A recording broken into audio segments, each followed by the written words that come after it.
Give me 15 minutes and I will change your mindset completely. Yes, आपने सही सुना। Just 15 minute में ऐसा क्या हो सकता है जो आज तक नहीं हुआ।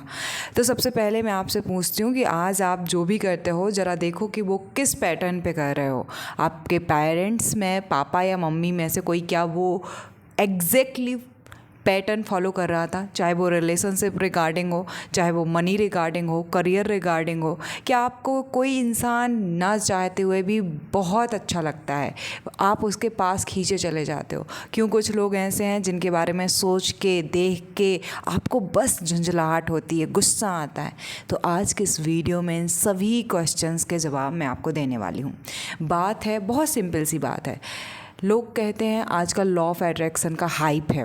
ये मितेश खत्री एंड एक बहुत अच्छे बुक समरी के ऑनर हैं जीशन, उनके बारे में दोनों ने जो पॉडकास्ट किया उसका ही मैं यहाँ पे समराइज कर रही हूँ and you will definitely shock. Law of attraction का हाइप इतना क्यों है? क्योंकि पुराने टाइम पे जो ट्रेडिशनल टाइम था तब बुक्स से ही केवल सीखा जा सकता था, बट प्रेजेंट में हमारे पास में सोशल मीडिया है। कुछ कम समय में लोग सक्सेस होना चाहते हैं और जब वो सक्सेस का ऐसा मंत्र सुनते हैं कि तुरंत कोई सक्सेस हो सकता है तो फिर वो जानना स्टार्ट करते हैं एंड सोशल मीडिया पे ऑफ कोर्स इतना कंटेंट है तो हाइप क्रिएट हो गया है। दूसरी बात आती है कि आखिर है क्या लॉ ऑफ अट्रैक्शन? तो लॉ ऑफ अट्रैक्शन वो है कि जैसा हमारे अंदर है वैसा ही हमारे बाहर होगा।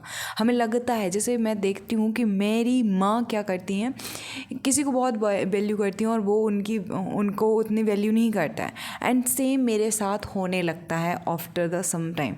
कोई मुझे स्टार्टिंग में मुझसे बहुत इम्प्रेस हो जाता है, चाहे मैं जॉब में जाऊँ, बिज़नेस में जाऊँ, स्टूडेंट्स को करूँ, बट ओवर द टाइम मैं उधर से भागने की कोशिश करती हूँ। ऐसा क्यों होता है? क्योंकि जो ये मेरे अंदर की ट्विनिंग है कि अपॉर्चुनिटी को इम्प्रेस करना मुझे आता है बट उसको कंटिन्यूली मैनेज करना नहीं आता है। वैसे ही कोई ना कोई, हर एक इंसान की जो ट्विनिंग है अंदर की वही बाहर रिफ्लेक्ट होती है और ये बार बार पैटर्न फॉलो करते हैं। तो यहाँ पे सिर्फ वो साइंस में यही समझाते हैं कि लॉ ऑफ अट्रैक्शन मितेश कहते हैं कुछ नहीं है, जैसे रेडियो की वही फ्रिक्वेंसी या वही सुनाई देगा जो हम डालेंगे, वैसे ही यहाँ पे है। लेकिन इसके आगे जो वो बताते हैं वो सच में अमेजिंग है। वो कहते हैं एफर्मेशन फॉर सेल्फ स्टीम, यानी उन्हें जो उनके टीचर ने सिखाया वो एक चीज़ थी, सुधीर अरोरा ने, वो एक कि आप जैसे हैं आप अपने आप से वैसा प्यार करें। चेंज भी होना है बट सबसे पहले ज़रूरी है कि हम जैसे हैं वैसे अपने आप को एक्सेप्ट करें। ये बहुत इम्पॉर्टेंट है और इसके लिए एग्जैक्टली जो लाइंस हैं वो मैं बोलना चाहूँगी। I love myself the way I am, irrelevant of what I have और not, irrelevant of who loves me और नॉट। ये उन्होंने अपने गुरु यानी कि सुधीर अरोरा से सीखा एंड मुझे ये पर्सनली बहुत अच्छा लगा। अब मिस्टेक क्या करते हैं लोग लॉ ऑफ अट्रैक्शन में? तो जो सबसे बड़ी मिस्टेक है वो है डिटेल लिखने लगते हैं कि मुझे अल्ट्रा, जैसे मैं अपना कहूँ तो मुझे नंबर 1 यूट्यूबर बनना है, अल्ट्रा रिच नंबर 1 जो 1% लोग हैं उनमें शामिल होना है।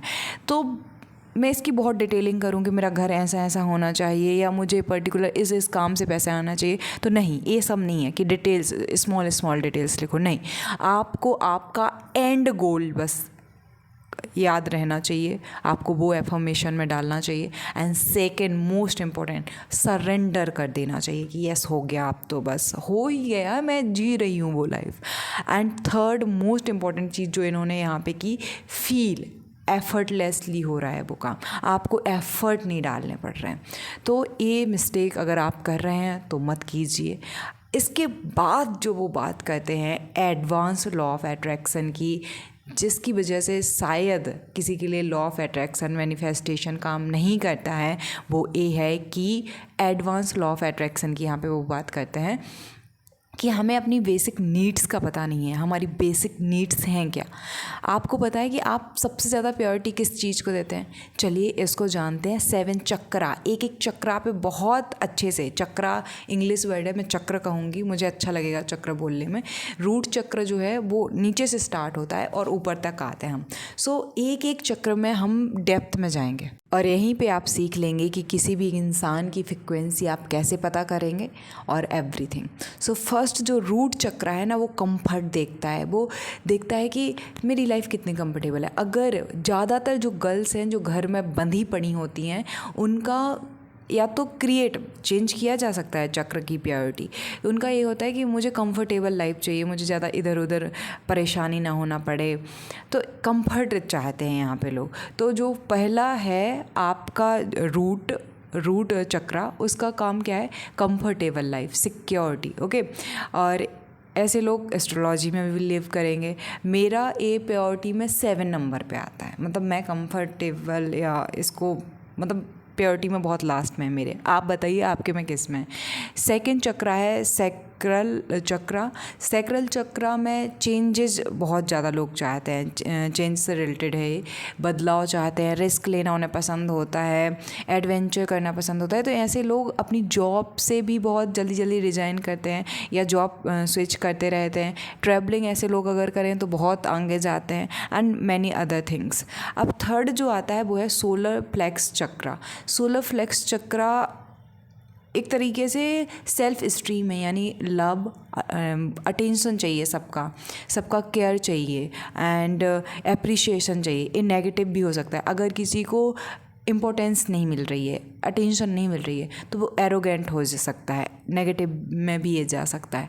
एंड फिर इसके बाद जो आता है वो आता है फोर्थ चक्रा, जो है लव चक्रा। एंड लव चक्रा के बारे में हम सभी जानते हैं कि हमें एक पर्सन या खुद से प्यार होना चाहिए। मेरे केस में सब खुद से, बट एक इंसान जिसको, मतलब मान लीजिए कि हस्बैंड वाइफ हैं, एक इंसान है जिसकी प्योरिटी में 7th नंबर पे है लव, तो और उसकी वाइफ के में 1st नंबर पे, तो उनके बीच में मतलब बहुत सारी प्रॉब्लम्स क्रिएट होंगी एंड वो डाइवोर्स तक भी जा सकता है। मैं खुद ऐसे बहुत सारे लोगों को जानती हूँ। फिर इसके बाद आता है थ्रोट चक्रा, यानी ग्रोथ। इसके लिए कम्युनिकेशन ऐसे लोगों का अच्छा होना चाहिए एंड ऐसे लोगों की सेल्स, मार्केटिंग, ऐसे किसी भी प्रोफेशन में हो जिससे आप इन्फ्लुएंस कर सकें बहुत सारे लोगों को, ये चक्रा उसके बारे में होता है। एंड थर्ड आई जो है, ये सर्विंग नेचर के होते हैं। ऐसे लोगों को किसी के लिए करना बहुत पसंद होता है, जैसे मदर टेरेसा हो गई, गांधी जी हो गए, इनको दूसरों के लिए काम करना पसंद होता है। एंड होता है क्राउन चक्रा मतलब नथिंग, अब आपकी कोई नीड नहीं है, जैसे ओशो हैं या जो बुद्धा हैं, ये उनकी फर्स्ट प्रायोरिटी हो जाती है।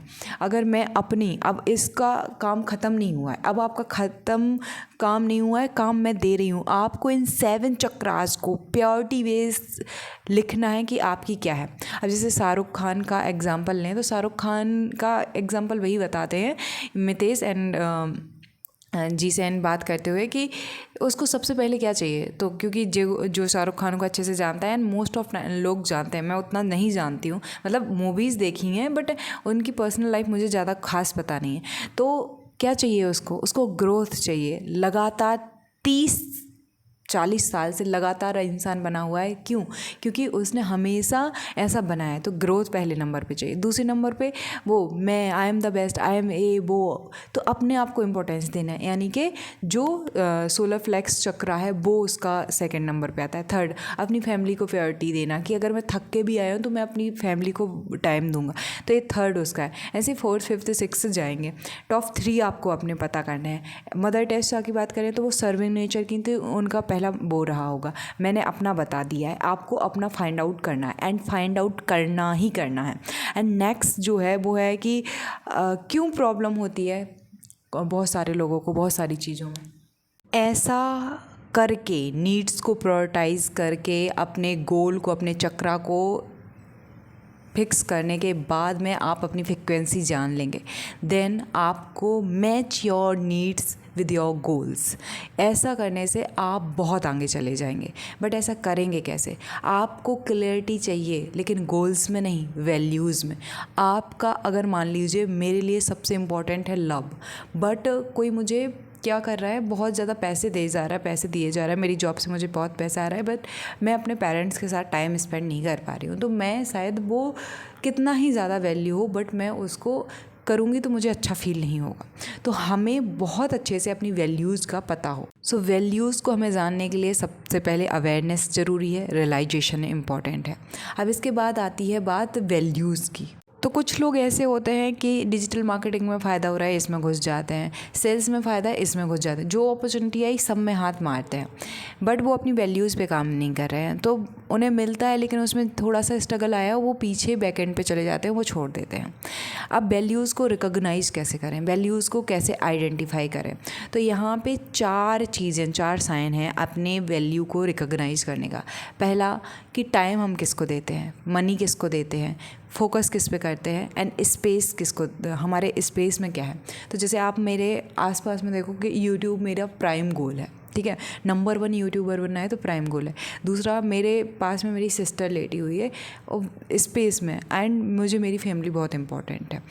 तो ये दूसरा हो गया। अगर बात की जाए मैं पैसे कहाँ खर्च करती हूँ, मैं अपनी सिस्टर और ब्रदर पे पैसे खर्च करती हूँ, इनके लग्जरी पे, इनके लिए कुछ भी कर सकती हूँ। तो ये मेरी वैल्यू मुझे पता चल गई। यूट्यूब, अब यूट्यूब में क्या होता है, तो कम्युनिकेशन सबसे बेस्ट है और मैं उसी के लिए बनी हुई हूँ। तो ऐसे आप जान सकते हैं। अब वैल्यू 2 तरीके के होते हैं, एक आर्टिफिशियल वैल्यूज़ और कुछ रियल वैल्यूज़। अब रियल वैल्यूज़ मतलब वो हैं ही, मेरे अंदर हैं, और हर एक इंसान बचपन से ही उसके अंदर कुछ गुड हैबिट्स होती हैं, कुछ बैड हैबिट्स होती हैं। गुड हैबिट्स, अगर आप अपने वैल्यू वाले निश में काम कर रहे हो, आप वैल्यू वाले फील्ड में काम कर रहे हो, तो आपकी ऑटोमेटिकली गुड हैबिट्स निकल के आएंगी। बट अगर आप ऐसी जगह पे ऐसे फील्ड में काम कर रहे हो जिसके लिए आपकी वैल्यूज़ अलाइन नहीं है, देन आपकी बैड हैबिट्स निकल के आएंगी। और ये प्रूव किया उन्होंने कि आप मान लीजिए, कई लोग हैं जो बहुत सारी चीज़ें भूलते हैं, जैसे किसी का मैसेज भूल जाना, किसी लड़की का या लड़के का, या किसी पेरेंट का, अपने मम्मी पापा का कॉल। जैसे मेरी माँ जी का कॉल रहेगा तो मैं तुरंत ही फर्स्ट रिंग पे कॉल रिसीव करती हूँ। वाई? बिकॉज़ मेरे लिए वो बहुत इम्पॉर्टेंट है, दूसरे लोगों के लिए शायद इतना ना हो। तो मेरे लिए उनकी वैल्यू बहुत हाई है, वो बहुत कीमती हैं। वैसे ही कई लोग बहुत जल्दी चाबियाँ भूल जाते हैं, फ़ोन भूल जाते हैं। फ़ोन नहीं भूलते हैं, चाबियाँ भूल जाती हैं। चाबी क्यों? क्योंकि उसमें कीमत नहीं है। तो उन्होंने कहा कि एक बंदा ऐसे ही था, सेमिनार में आया, मैंने कहा कि तुम्हारी सैलरी कितनी है? तो वो बोलता कि मैं मंथ में 2 लाख कमाता हूँ। और मितेश ने कहा कि 4 लाख का उसमें वो बना दो, चाबी में चाबी छल्ला, एंड उसको यूज करो। फिर अब भूलेगा? अब नहीं भूल सकती ना वो चाबी। क्यों नहीं भूल सकती? क्योंकि वैल्यू ऐड कर दी। तो हम वैल्यू, रियल वैल्यू है या नहीं है, ये जानना पड़ता है। तो ये यहाँ पे समझने के बाद एक ऐसी चीज़ बोली मितेश ने कि आई वॉज शॉक्ड, मेरे साथ क्योंकि ये है, मैं माँ जी का पैटर्न फॉलो कर रही हूँ। यानी सोर्स ऑफ मैनिफेस्टेशन हमारे पेरेंट्स ही हैं। कुछ भी चीज़ जो हमारे पेरेंट्स के साथ इनकम्प्लीट है, जिसे हम भागे हैं, वो हमारे करियर में, हमारे जब रिलेशनशिप होंगे उसमें आएगी।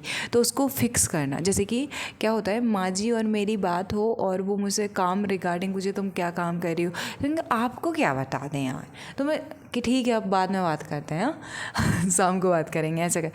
तो मैं इससे भागती रहती हूँ। पैसे के रिगार्डिंग अगर बात करें कि इतना का इतना कहाँ क्यों खर्च हुआ, उससे भागती हूँ मैं। ये मेरे साथ में जॉब में भी होता है, मैंने देखा है।